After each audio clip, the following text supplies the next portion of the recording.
Good morning, dear students. Today I will teach you adjustment of final accounts. Adjustment क्या होता है, पहले उसके बारे में बात करते हैं हम लोग।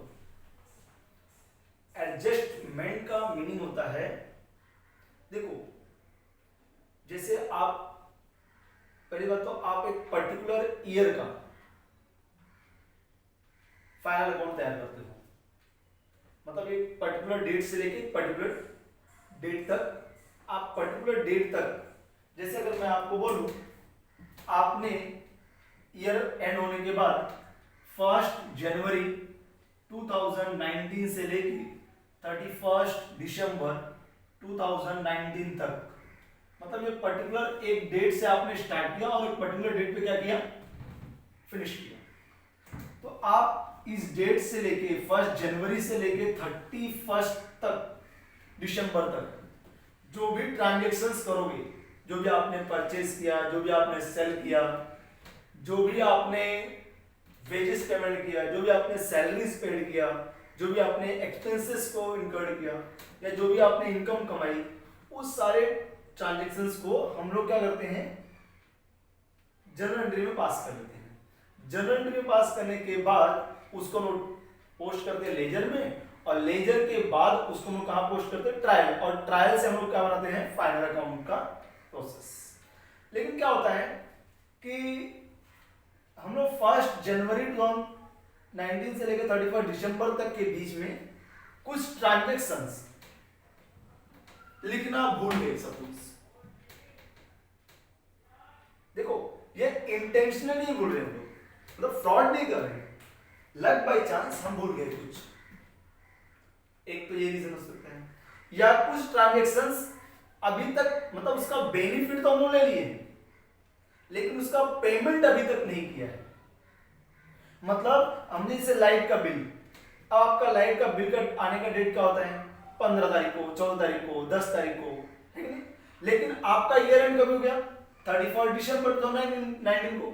तो इसका मतलब ये हुआ कि जनवरी में जब 10 तारीख को बिल आएगा आपका, तो इसका मतलब आपने अभी तक इस महीने का दिसंबर के मंथ का जो बिल था वो तो जनवरी में आता है, तो मतलब दिसंबर के मंथ का बिल क्या बात रह गया, बैलेंस रह गया। आपने लाइट तो यूज किया दिसंबर के अंदर, लेकिन उसका पेमेंट कब करने को आ रहा है आपको, दिसंबर में, जनवरी में। ये सुनो, तो आपके दिमाग में आना चाहिए ऐसे कोई ट्रांजैक्शंस जो ऑलरेडी इनकर्ड हो चुके हैं but we have not recorded. Transactions हो गया लेकिन हमने रिकॉर्ड नहीं किया, हमारी बुक्स के अंदर रिकॉर्ड नहीं किया। ऐसे जो भूल चुके हैं, जिसको हम मतलब भूल चुके मतलब भूल गए हैं, लेकिन आप बाय मिस्टेक्स, उन सब ट्रांजैक्शंस को हम लोग क्या बोलते हैं, एडजस्टमेंट। अब ऐसा तो नहीं है कि हम लोग एडजस्टमेंट मतलब भूल गए तो भाई एक काम करो भूल जाओ उसको, ये तो पॉसिबल नहीं है। गवर्नमेंट आपको बोला कि अच्छा एक काम करो, अच्छा आप भूल गए, लिखना ओके वेरी गुड, आप तो भूल गए तो एक काम करो भूल जाओ, ऐसी बात तो होती नहीं है।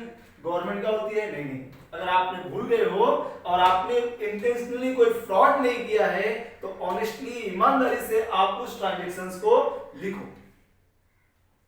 और जो ट्रांजैक्शन हम लोग लिखना भूल जाते हैं उसको हम लोग को फिर से लिखना पड़ता है। ये सुनो, ईयर एंड के बाद, मतलब जो ट्रायल बैलेंस बन जाता है उसके नीचे कुछ एडजस्टमेंट दे दिए जाते हैं कि भाई देख ऐसा ऐसा है और ये ट्रांजैक्शंस मैं लिखना भूल चुका हूं। तो जो एडिशनल इंफॉर्मेशन देता है, एडिशनल इंफॉर्मेशन मतलब जो ऑलरेडी इसमें अभी तक ट्रायल बैलेंस में हुआ नहीं है, जिसकी पोस्टिंग हुई नहीं है, जिसका जर्नल बना नहीं है, जिसका लेजर पोस्ट नहीं हुआ, जिसका ट्रायल बैलेंस नहीं हुआ है, ऐसे बचे हुए ट्रांजैक्शंस को हम लोग क्या बोलते हैं, एडजस्टमेंट। जो बच गया है, जिसको हम लोग रिकॉर्ड अभी तक किए नहीं है। और एक बात याद रखो, एडजस्टमेंट जब भी पढ़ने चलो माइंड में दो चीज को सेट करो। पहली बात आपको ही पता है कि एडजस्टमेंट जब लोग करते हैं, ट्रांजैक्शंस जो होते हैं, ट्रांजैक्शंस के कितने इफेक्ट होते हैं, 2। क्योंकि हम लोग कौन सा मेथड स्टडी करते हैं, double entry system. Double entry system में हर एक ट्रांजैक्शंस के दो मेथड होते हैं, 2 इफेक्ट होते हैं। एक होता है डेबिट और एक होता है क्रेडिट। एक क्या होता है, डेबिट, और एक क्या होता है, क्रेडिट। हर एक ट्रांजैक्शंस के डेबिट और क्रेडिट के इफेक्ट होते हैं। क्योंकि हम लोग कौन सा अकाउंट स्टडी करते हैं, double entry system. Double entry system में हर एक ट्रांजैक्शंस के दो इफेक्ट होते हैं, एक डेबिट और एक क्रेडिट। तो मतलब आपको ये ढूंढना है कि कौन सा डेबिट होगा और कौन सा क्रेडिट होगा। मतलब सबसे पहली बात तो आपको माइंड ये सेट करना है कि डेबिट है कि क्रेडिट है, और आपने जैसे उसका इफेक्ट दिखाया उसके दो इफेक्ट दिखा देना, बस आपका फाइनल अकाउंट सॉल्व कर लोगे। लेकिन एडजस्टमेंट सॉल्व करने से पहले आपके माइंड में देखो, कोई भी चीज को सॉल्व करने जाओ, मैं आपको ये नहीं बोलता कि आप रट्टा मारो इसको, नहीं, सिर्फ उसके कॉन्सेप्ट को समझो, आप उसकी मीनिंग समझ जाओ, उसका मीनिंग क्या होता है, कैसे उसको सॉल्व करते हैं, बस एक बार समझ जाए, इजी। सुनो, अंडरस्टूड, लिसन। पहली बात, अब पहला मैं आपको आज सिर्फ 5 एडजस्टमेंट सिखाता हूं, 5 एडजस्टमेंट आप लोग उसको समझ के लो, और उसके साथ साथ मेरे साथ साथ आप लोग उसको क्या करो, एक नोटबुक के अंदर लिखते भी जाओ, ठीक है। 5 हो गए 5 एडजस्टमेंट। आपको पहली बात मैं बताता हूं आप लोग के लिए कि इंपॉर्टेंस क्या था यहाँ पे। पहला एडजस्टमेंट जो ऑलवेज आप लोग के बुक्स में हमेशा आते रहता है, क्योंकि 31st की नाइट में हम लोग बैठते हैं और हिसाब सब करते हैं अपना कि हमको क्या क्या बीत गया और कितना बचा कुचा है हमारे पास। ऐसा होता है क्या कि जो बच गया उसको लेके फेंक देंगे हम लोग बाहर? नहीं, उसको हम क्या करते हैं, लिख के रखते हैं कि हमारे पास आज के डेट में इतना सब सामान पड़ा हुआ है, ये सुनो।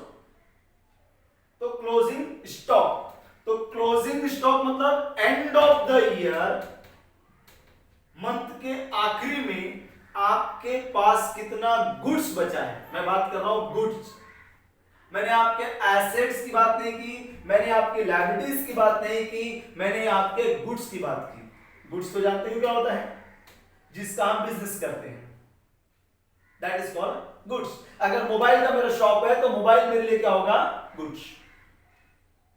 अगर मैं मशीन का डीलिंग करता हूं तो मशीन मेरे लिए क्या होगा, गुड्स। अगर मेरी स्टेशनरी की शॉप है तो मेरे लिए स्टेशनरी क्या होगा, गुड्स।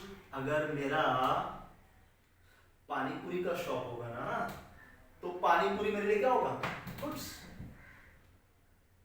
क्यों, जिसमें पानी आ गया, यस और नो। तो आपके दिमाग में क्या होना चाहिए बेटा कि आपके लिए पर्टिकुलर गुड्स क्या है, वो goods end of the month, end of the year कितना बचा हुआ है। तो क्लोजिंग स्टॉक का मीनिंग क्या होता है कि अनसोल्ड गुड्स, जो गुड्स बिका नहीं वो बचा हुआ है। अब सर आप तो आपके दिमाग में आएगा, हाँ सर क्लोजिंग स्टॉक मतलब जो गुड्स बचा है जो हमारे गोडाउन में पड़ा हुआ है, ये बात तो क्लियर है। तो सर इसके इफेक्ट मैंने पहले बताया था कि इसके कितने इफेक्ट आते हैं, 2। पहला क्या होता है, एक डेबिट और एक क्या होता है, क्रेडिट। यस और नो। तो एक डेबिट और एक क्रेडिट। अब डेबिट और क्रेडिट में कहां पे जाएगा, मैंने आपको ट्रेडिंग अकाउंट लिखाया था, उसमें देखो सबसे पहले लास्ट में ट्रेडिंग अकाउंट में लास्ट में मैंने क्या लिखा था आप लोगों को, ट्रेडिंग अकाउंट के क्रेडिट साइड लिखाया था क्लोजिंग स्टॉक। तो इसको तो पढ़ने की जरूरत नहीं है, आपको रट्टा मारने की जरूरत नहीं है। क्यों, स्टॉक बचा हुआ है तो हमारे लिए क्या होगी, इनकम। आज लेकर उसको क्या करेंगे, बेच देंगे। ये सुनो, ये हमारी क्या होती है, इनकम। तो पहला इफेक्ट कहां जाएगा, ट्रेडिंग अकाउंट के क्रेडिट साइड में। कहा जाएगा, ट्रेडिंग अकाउंट के क्रेडिट साइड में। तो पहला इफेक्ट हम लोग दिखाते हैं यहां पे ट्रेडिंग अकाउंट में, अकाउंट ऑन क्रेडिट साइड। और क्या लिखेंगे वहां पे, लिखते हैं हम लोग closing stock.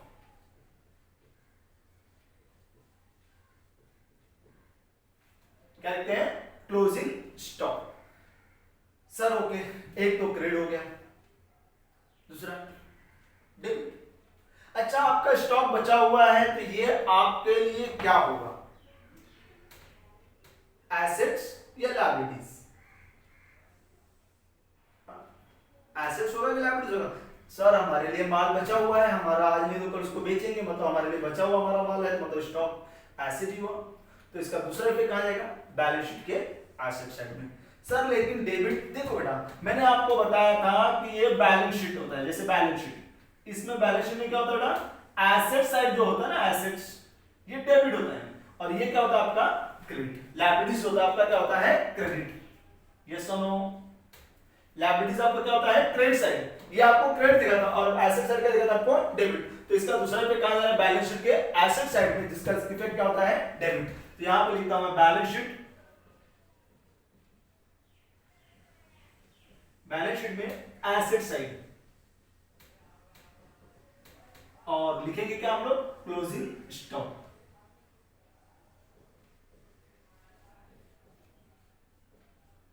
Second effect closing stock, understood.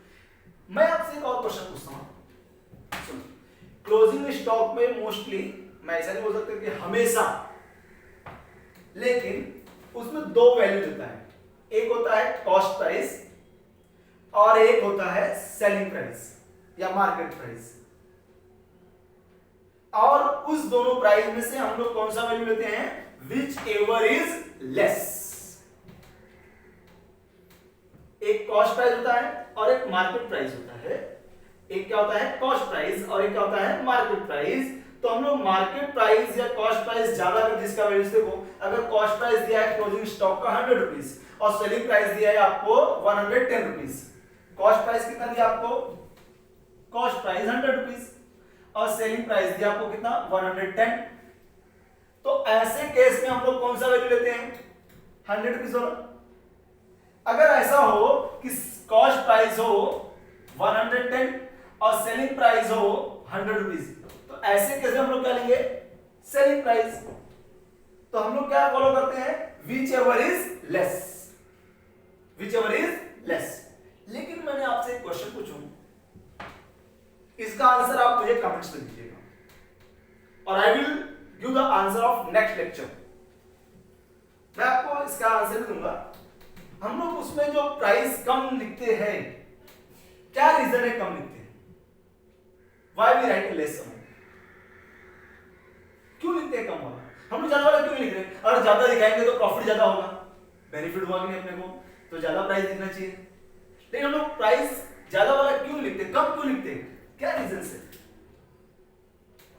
चलो आपके हिंट के लिए मैं आपको थोड़ा सा मदद करता हूं, क्यों लिखते हैं कम। एक इसका अकाउंटिंग कॉन्सेप्ट है, ठीक है। तो आप मुझे बताओ कौन सा अकाउंटिंग कॉन्सेप्ट है जिसके थ्रू हम लोग इसकी वैल्यू को कम वाला वैल्यू लिखते हैं, हम लोग ज्यादा वाला वैल्यू नहीं लिखते, ठीक है। इसका आंसर आप मुझे मेरे कमेंट्स में दोगे कि सर ये रीजन है, ये इसका रीजन है जिसकी वजह से हम लोग उसकी प्राइस को क्या लिखते हैं, कम लिखते हैं, और उसका दूसरा रीजन। तो यहां पे आपको माइंड में रखना कि जब आपको सेलिंग प्राइस दिया रहेगा और मार्केट प्राइस दिया रहेगा तो आपको कौन सा वैल्यू लेना है, which ever is less. Okay, that much clear. और जो मैंने क्वेश्चन पूछा उसका आंसर मुझे कमेंट्स में देना। First one is finished. If you have doubt please ask me. Anybody? Outstanding, outstanding, बाहर खड़ा है, कौन खड़ा है, एक्सपेंसेस, आउटस्टैंडिंग, देना बाकी है। देखो किसी बंदे को आपको पैसा देना रहे तो आपके पास आता है क्या, हमें उसके पास जाना पड़ता है। लेकिन किसी को लेना रहेगा तो वो बराबर पहुंच जाता है, टाइम टू टाइम। भाई पैसा बाकी ना, आ जाता है हमारे पास, भाई पैसा तो। आउटस्टैंडिंग, देना बाकी है, मतलब एक्सपेंसेस हो गया, खर्चा हो गया, लेकिन उस खर्च को अभी तक मैंने पेमेंट किया नहीं है। सर कोई एग्जांपल, जैसे देखो अब लॉकडाउन तो चल रहा है, आप लोगों को पता ही है। ये सुनो, ये लॉकडाउन में क्या होगा, जैसे आपने रूम को भाड़े पे लेके रखा है, सपोज आपका रूम भाड़े पे है या आपका बिल्डिंग जो ऑफिस का बिजनेस है वो भाड़े पे है, अब इनकम तो आ नहीं रही है। 31 दिसंबर आ गया, आपने क्या किया, 31 मार्च का पेमेंट नहीं किया, अप्रैल का पेमेंट नहीं किया, मई का पेमेंट नहीं किया, और आपका ईयर एंडेड सपोज 30 जून है, 30 जून योर ईयर एंडेड, सपोज 30 जून आपका ईयर एंडेड है, तो आपने मार्च अप्रैल मई जून का पेमेंट किया क्या? अगर आपने पेमेंट कर दिया तो बेस्ट, लेकिन अगर पेमेंट नहीं किया लेकिन रूम तो और ऑफिस जो है उसका यूज तो हो रहा है कि नहीं हो रहा है, आप यूज मत करो बात कर, लेकिन तुम्हारे नाम पे तो पड़ा है ना भाई, ये सुनो, तो उसका रेंट तो देना ही पड़ेगा। तो ये जो रेंट देना पड़ेगा ये क्या होगा, अभी तक जब देना पड़ेगा, यू हैव टू पे इट। पेमेंट नहीं किया आपने अभी तक, पेमेंट करना बाकी है, आज नहीं तो कल दोगे। और इसको हमने रिकॉर्ड नहीं किया था क्योंकि हम लोग ईयर एंडेड हो गया था, हम लोग ऑफिस नहीं गए तो रिकॉर्ड नहीं किए थे। अब उसका जब पेमेंट करेंगे, अब ये खर्चा कब का है, लास्ट ईयर का, लेकिन उसका पेमेंट कब करेंगे हम लोग, नेक्स्ट ईयर में। लेकिन एक्सपेंसेस को उसी साल में आप रिकॉर्ड करो, जो साल का एक्सपेंस है उसी में रिकॉर्ड किया जाएगा। ये एक्सपेंसेस आउटस्टैंडिंग है, पेमेंट नहीं किया लेकिन उसको आज नहीं तो कल पेमेंट करना पड़ेगा, लेकिन वो खर्चा कब का है, जब का है, अभी उसी ईयर में स्टार्ट रिकॉर्ड करके रखो, पर्टिकुलर ईयर में रिकॉर्ड करके रखो, जिस ईयर का है उसी ईयर में। तो क्या करोगे, तो सर सुन लो, अच्छा मैं बताओ, आपने रेंट देना बाकी है, ये आपका इनकम है कि एक्सपेंस, इनकम। आपको वेजेस देना बाकी है तो इनकम की एक्सपेंस, एक्सपेंस। सैलरी देना आउटस्टैंडिंग है, मतलब जिसमें, तो इसमें क्या करना, आपको माइंड में एकदम सेट रखो, जिसका पेमेंट बाकी है, जैसे वेजेस का बाकी है तो वेजेस में ऐड करो, सैलरी का आउटस्टैंडिंग है तो सैलरी में ऐड करो, रेंट बाकी है तो रेंट में ऐड करो, पावर एंड फ्यूल का बाकी है तो पावर एंड फ्यूल में ऐड करो, इलेक्ट्रिसिटी बिल का बाकी है तो इलेक्ट्रिसिटी बिल में ऐड करो। मतलब आपको रटने की जरूरत नहीं है, आउटस्टैंडिंग किसके नाम पे, देखो जिसे लिखा है आउटस्टैंडिंग वेजेस तो वेजेस में ऐड, आउटस्टैंडिंग रेंट तो रेंट में ऐड, आउटस्टैंडिंग सैलरी तो सैलरी में ऐड, तो जिसका है उसमें क्या करो, ऐड, इसीलिए उसका फॉर्मूला। अब इसके लिए क्या होता है, अब आउटस्टैंडिंग जो होता है, अगर वेजेस जैसे ट्रेडिंग में आता है, रेंट तो ऑफिस में आता है, तो प्रॉफिट एंड लॉस में आता है, तो आपको क्या करना है, अगर फर्स्ट पे क्या आएगा, या तो ट्रेडिंग में अकाउंट में, और या तो प्रॉफिट एंड लॉस में, तो क्या करना है आपको, इसको add to particular expenses, add to particular expenses, मतलब जो जैसे रेंट तो रेंट में ऐड, वेजेस तो वेजेस में ऐड, सैलरी तो सैलरी में ऐड, और ऐड करके लिखोगे, क्या ऐड करोगे, ऐड करके जैसे ये आपको लिखेंगे ऐड आउटस्टैंडिंग एक्सपेंसेस, एक्सपेंसेस के लिए क्या लोगे, पर्टिकुलर एक्सपेंसेस का नाम, अगर वेजेस है तो वेजेस, सैलरी तो सैलरी, जो रहेगा उसका नाम। ये तो हो गया फर्स्ट इफेक्ट, समझा। क्या करना आपको, अगर ट्रेडिंग का आइटम है तो ट्रेडिंग में जाके ऐड करो, प्रॉफिट एंड लॉस का आइटम है तो प्रॉफिट एंड लॉस में ऐड करो, और जिसमें ऐड करने बोला उसमें ऐड कर दो पर्टिकुलर एक्सपेंसेस में। लेकिन मुझे बताओ, ये पैसा आपने दे दिया कि देना बाकी है, देना बाकी है, अभी तक दिया नहीं है, देना बाकी है, तो आपके ऊपर क्या होगा, लायबिलिटीज, क्या होगा आपके ऊपर, लायबिलिटीज। तो इसका दूसरा इफेक्ट आ जाएगा बैलेंस शीट में, liabilities side, balance sheet liability side, balance sheet liability side, मतलब क्या लोगे, आउटस्टैंडिंग एक्सपेंसेस, आउटस्टैंडिंग एक्सपेंसेस। ये डेबिट हो गया, क्योंकि एक्सपेंसेस कहां होता है, डेबिट में, ये सुनो, प्रॉफिट एंड लॉस में डेबिट, उसमें डेबिट, क्या इधर लिख सकता हूं मैं, डेबिट, डेबिट में। और बैलेंस शीट का लायबिलिटीज जो होता है वो क्या शो करता है आपको, इंडिकेट करता है क्रेडिट, ये सुनो, क्या इंडिकेट करता है आपको, क्रेडिट। तो ये हो गया डेबिट और हो गया क्रेडिट, एक डेबिट और एक क्रेडिट। नेक्स्ट, प्रीपेड, प्रीपेड क्या होता है, देखो आप लोग सिम परचेस करते हो बेटा, तो आपसे वाला पूछता है, आपको सिम के बारे में पूछता है, भाई आपको कौन सा सिम चाहिए, पोस्ट पेड या प्रीपेड। पोस्ट पेड मतलब पहले इस्तेमाल करो फिर पेमेंट करो, पहले यूज करो फिर पेमेंट करो, जैसे लाइट का बिल पहले इस्तेमाल करते हो बाद में पेमेंट करते हो उसका बिल, रूम पहले एक बार महीने 2 महीने यूज करते हो उसके बाद देते हो उसका पैसा, है ना। वर्कर आपके यहाँ काम करता है तो वर्कर पहले 1 महीने काम करता है उसके बाद उसका पेमेंट होता है। लेकिन रिचार्ज आपने देखा, रिचार्ज तो उसमें होता है पोस्ट पेड या प्रीपेड। प्रीपेड मतलब कहता है कि आप पहले पैसा दे दो उसके बाद इस्तेमाल करो,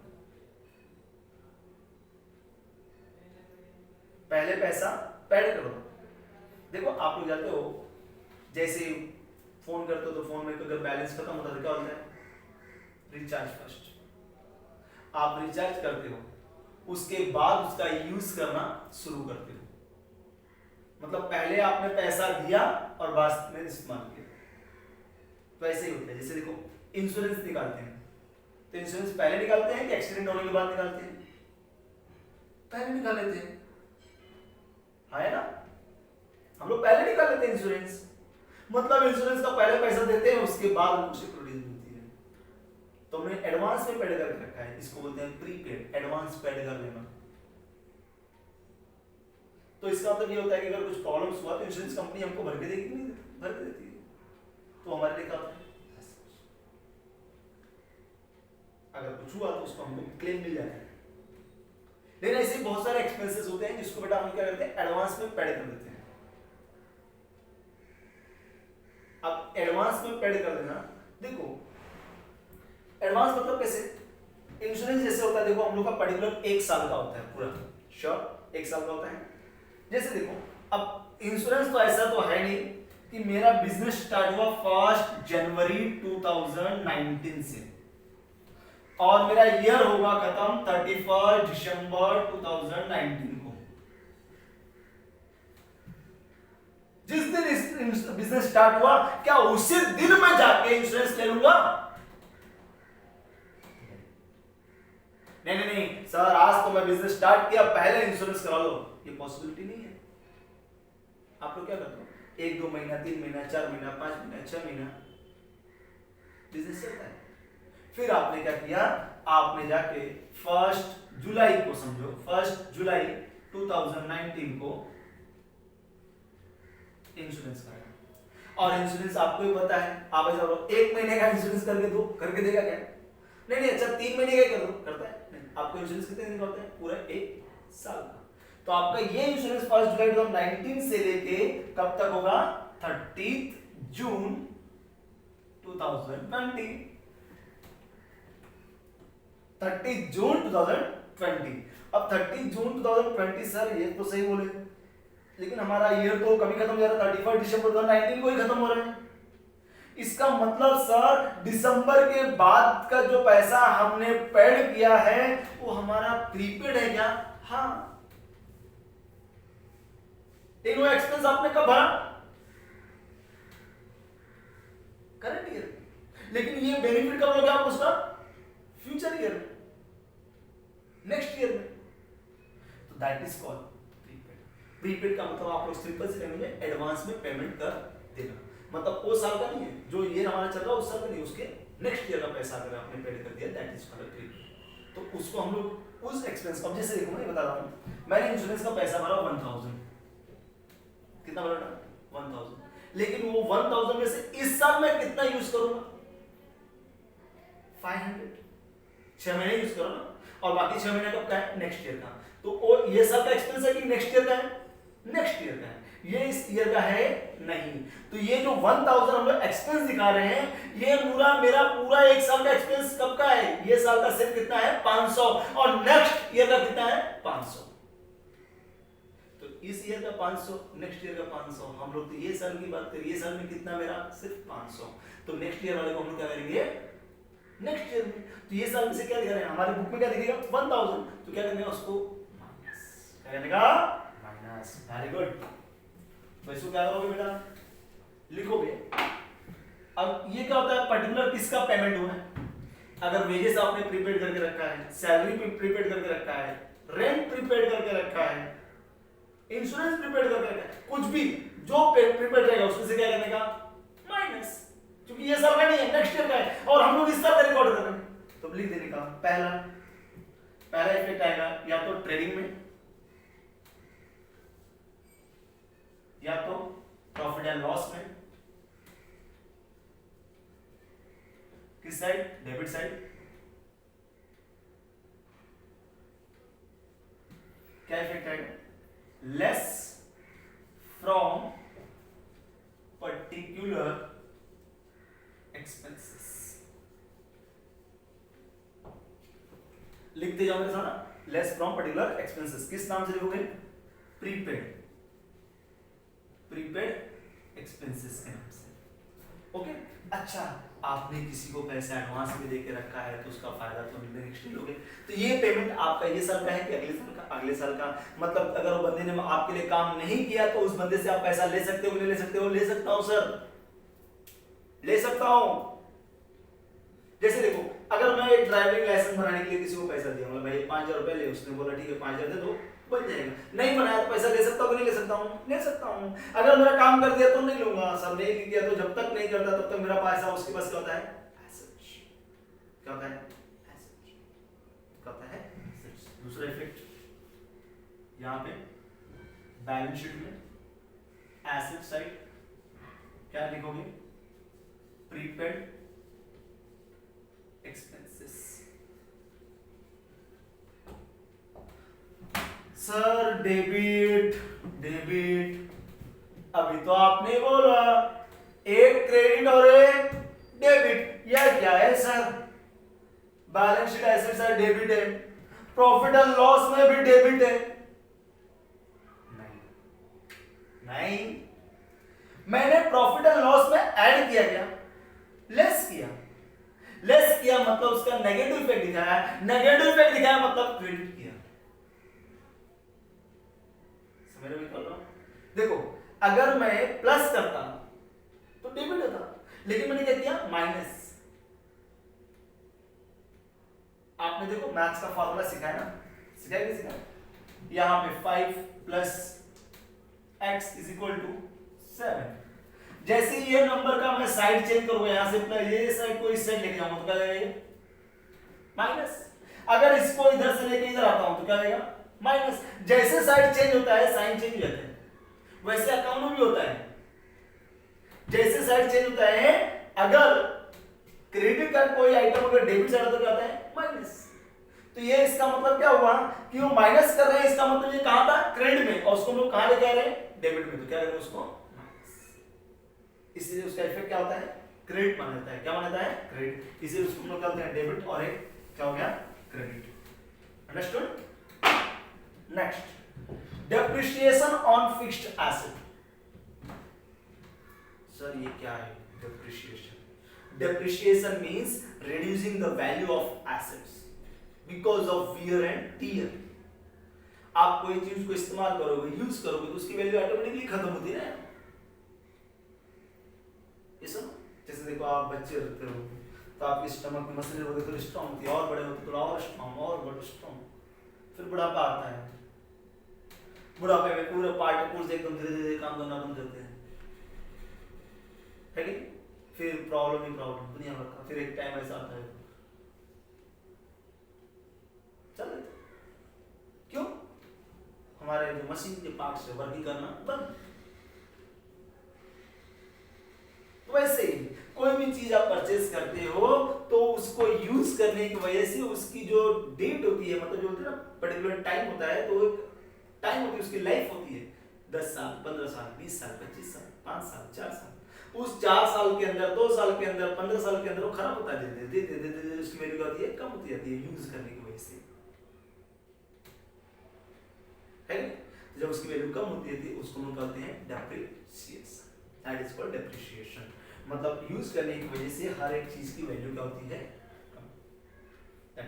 अब डेप्रिसिएशन चार्ज किया बेटा, आप मुझे बताओ, आपका से मशीन है 10 लाख की, आपने इस्तेमाल किया 1 साल, 1 साल बाद उसका वैल्यू क्या फिर से 10 लाख रहेगा? कम हो जाएगा, क्योंकि आपने 1 साल यूज किया। अरे एग्जांपल दे लो मोबाइल का, आपका दोस्त बेस्ट फ्रेंड को आप मोबाइल लेके आओ मोबाइल शॉप से, और उसको सिर्फ 15 दिन यूज करो, उसके बाद अपने दोस्त को बोलो यार 20,000 का खरीदा था, सीधा बोलता है ठीक है 15,000 ले ले, यूज कर लिया ना, मतलब उसकी वैल्यू क्या होती है? धीरे धीरे कम होने लगती है हर एक चीज ऐसे, तो रिड्यूसिंग द वैल्यू। तो आप मुझे बताओ 20,000 का मोबाइल और आपका दोस्त आपको कितना दे रहा है एट प्रेजेंट टाइम में? 15,000, तो 5,000 क्या हो रहा है? लॉस। क्या हो रहा है? लॉस। तो आप सर समझाना क्या रहता हूं? मैं समझना ये चाहता हूं बेटा कि आपका जो एसेट्स का वैल्यू कम हुआ ना, आपके एसेट्स की वैल्यू कम हुई ना, तो ये क्या हुआ, प्रॉफिट की लॉस, और लॉस को हम लोग कहाँ लिखते हैं, डेबिट साइड में। किसमें, प्रॉफिट है लॉस में, तो प्रॉफिट एंड लॉस अकाउंट में debit side, profit and loss account में डेबिट साइड क्या लोगे, depreciation, depreciation on particular assets, जिसका भी नाम दिया, पर्टिकुलर शब्द क्या, मशीन का बोला तो मशीन का, फर्नीचर बोला तो फर्नीचर का, इक्विपमेंट बोला तो इक्विपमेंट का, लूज एंड टूल्स बोला तो लूज एंड टूल्स का, जिसका बोला उसका तो उसके अंदर से, है ना। दूसरी बात, इसका दूसरा इफेक्ट क्या होगा, सर क्या पूछ रहे हैं यार, आपको पता है एसेट्स वैल्यू कम हुई ना, हाँ तो एसेट्स में से माइनस करो ना, पूछने की क्या बात है इसमें। देखो आपने बताया उसकी वैल्यू कम हुई, हाँ तो कम हो गया, तो हमारा लॉस हो गया, हाँ तो जिसकी वैल्यू कम हुई उसमें से क्या करोगे, माइनस, तो किसकी वैल्यू कम हुई, एसेट्स की, एसेट्स का होता है बैलेंस शीट में, बैलेंस शीट में से क्या करोगे, जो भी एसेट रहेगा, अगर मशीन की वैल्यू कम बोला तो मशीन में से, फर्नीचर की वैल्यू कम बोला तो फर्नीचर में से, जिसके ऊपर बोला उसमें से माइनस, समझा ना, दैट इज कॉल्ड डेप्रिसिएशन। तो बैलेंस शीट में, शीट एसेट साइड में क्या करोगे, लेस करोगे डेप्रिसिएशन के नाम से, depreciation less depreciation, less depreciation, understood all of you, sure sir. फिर क्या sir, profit and loss debit, balance sheet asset side debit, both are debit, अरे नहीं यार कैसे डेबिट, मैंने क्या बताया था, माइनस, माइनस मतलब एसेट में माइनस दिख रहा है ना, डेबिट साइड माइनस दिख रहा है ना, डेबिट साइड माइनस दिख रहा है मतलब क्रेडिट, एक डेबिट और एक credit. Last, goods distributed as a free sample, goods distributed as a free sample, इसका मतलब मैंने गुड्स को डिस्ट्रीब्यूट कर दिया, फ्री में बांट दिया।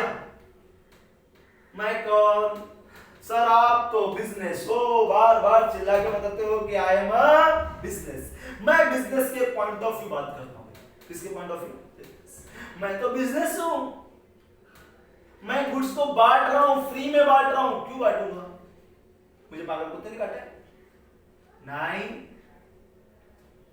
आप फ्री में तो नहीं बांट सकते, कुछ तो फायदा होगा, नहीं बेटा मैं फ्री में इसलिए बांट रहा हूं, मैं अपने गुड्स का, अपने प्रोडक्ट का एडवर्टाइजमेंट कर रहा हूं, और बिजनेस क्या बोलता है, गुड्स जा रहा है कि आ रहा है, जा रहा है, इसका मतलब मेरा प्रॉफिट की लॉस, प्रॉफिट, मैंने पहले बताया था क्या होता है, जब भी गुड्स जाता है ना, बिजनेस से देखता है गुड्स जा रहा है क्या, ओ गुड्स जा रहा है, गुड्स जा रहा है मतलब मेरा इनकम हो रहा है, फिर बाद में उसको पता चला यार तो गुड्स गया था लेकिन फ्री में गया था, तो पहले एंट्री कहां दिखाएगा, गुड्स जाने की, और गुड्स जब भी जाता है तो कहां लिखेंगे लोग, यस करेक्ट, ट्रेडिंग अकाउंट के क्रेडिट साइड, गुड्स कहां होता है, फैक्ट्री में, फैक्ट्री से जब भी गुड्स बिकता है तो कहां लिखते हैं, ट्रेडिंग अकाउंट में क्रेडिट साइड, तो पहला इफेक्ट आएगा ट्रेडिंग अकाउंट के credit side, trading account, account credit क्या लोगे, goods distributed as free sample,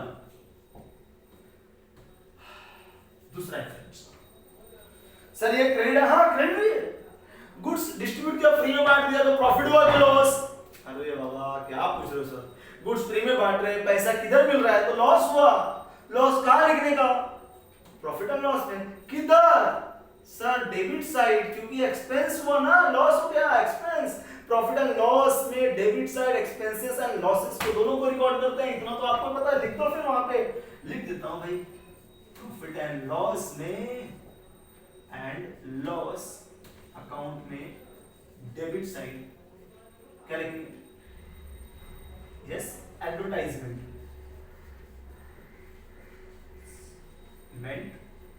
account to advertisement. Understood? So today I am stopping over here. आज मैं यहाँ पे खत्म करता हूँ। मेरा क्वेश्चंस का आंसर लेके आना बेटा। कौन से कॉन्सेप्ट की वजह से हम लोग यहाँ पे whichever is less amount लिखते हैं। Okay, best of